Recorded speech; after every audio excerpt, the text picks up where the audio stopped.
Hi guys, welcome to another episode of Smashing Maths Problems with MRT Maths. So today we have a brand new question type and it's called equal fractions. So today I'll be showing you how to do equal fractions. I will call it level 2.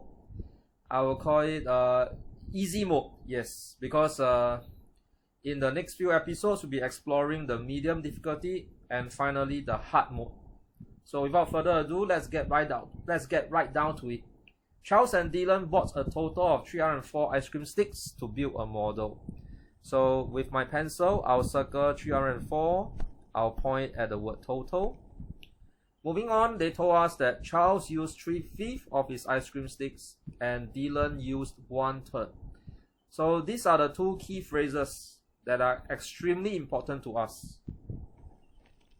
And of course, I'll use my pencil and I will draw brackets around them.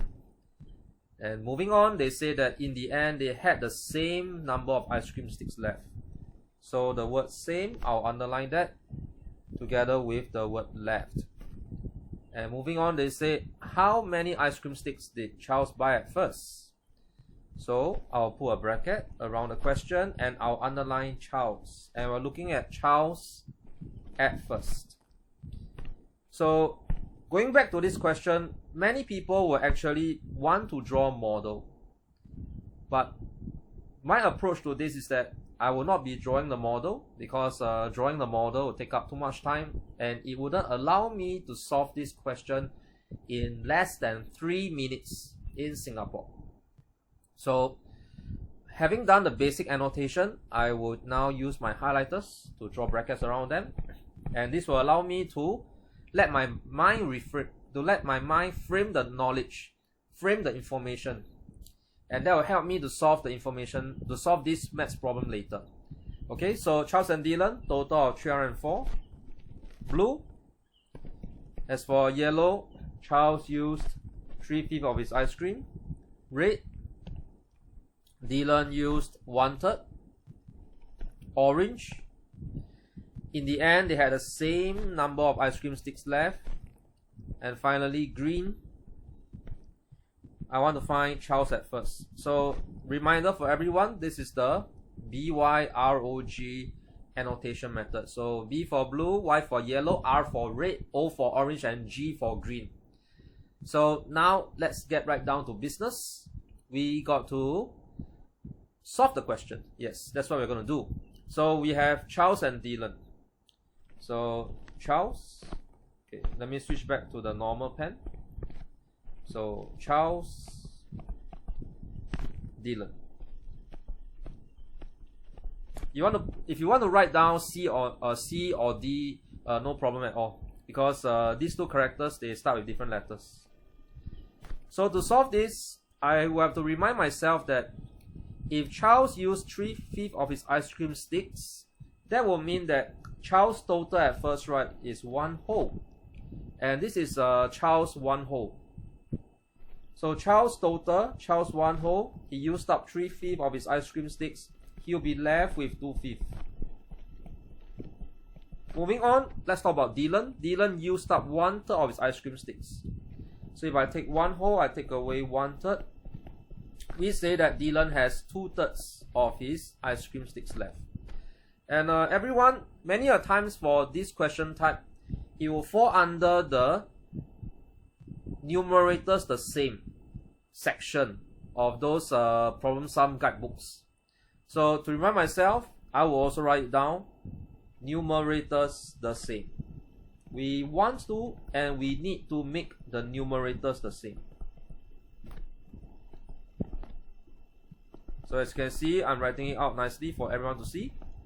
And I would next write out my equation.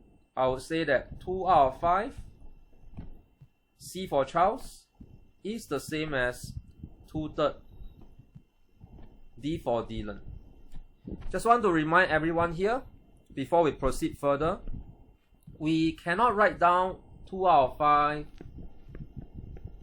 equals to or arrow 2/3. Okay? And what is the reason? What is the reason for this big no-no? If I key into my calculator, 2/5, right, is actually 0.4. And 2/3, okay, is actually 0.6 recurring. It's like 0.66666 all the way. Yes. And you realize that there's no way that they are equal to each other. That is why we cannot just write down 2/5 equals to 2/3. We have to label C for Charles. We have to label D for Dylan. Okay, then moving on, what's next? We want to make the numerators the same, and at this point in time, we have this aha moment. Oh my goodness, the numerators are already the same. As you can see, I'm circling 2 for Charles. I'm circling the numerator 2 that belongs to Dylan. So if your numerators are already the same, what's next for us?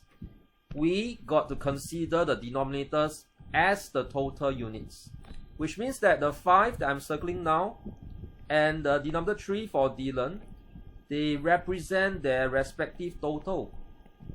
So if I write this out, what it actually means is that for Charles and Dylan, C and D, okay, C and D, and we can also include one more column called C plus D. So as everyone can see, for Charles, it must be 5 units. Charles' total is 5 units. Dylan's total has got to be 3 units. And their total is 8 units. And now I can get right down to solving the question. So 8 units, everyone, is actually 304. And from there, moving on, I want to find 1 unit. So finding 1 unit is so important for everybody here. Because usually in the exams, the teachers will give method marks for, as in they'll give method marks when the children are able to find 1 unit, the value of 1 unit. So 304 divided by 8, when I key this into my calculator, it gets me the answer of 38. And I'm very pleased, I'm very happy, because this is a testament that I'm on the right track, that I'm on my way to solve this question.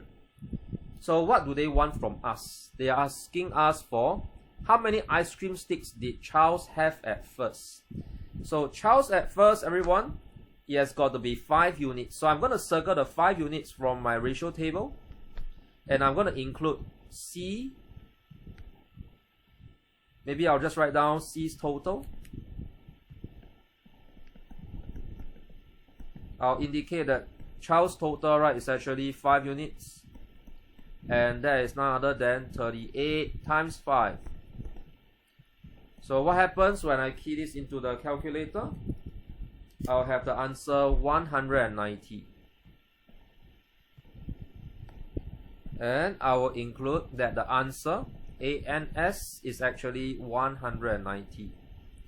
I'm also mindful if there needs to be a dollar sign or other kinds of standard units like kilogram, kilometers and whatnot. So everyone, there we have it. We have come to the end of the episode. Thank you for watching Smashing Maths Problems with MRT Maths. This is Teacher Ray signing off. Have a good one, everybody. Bye bye. Thank you so much.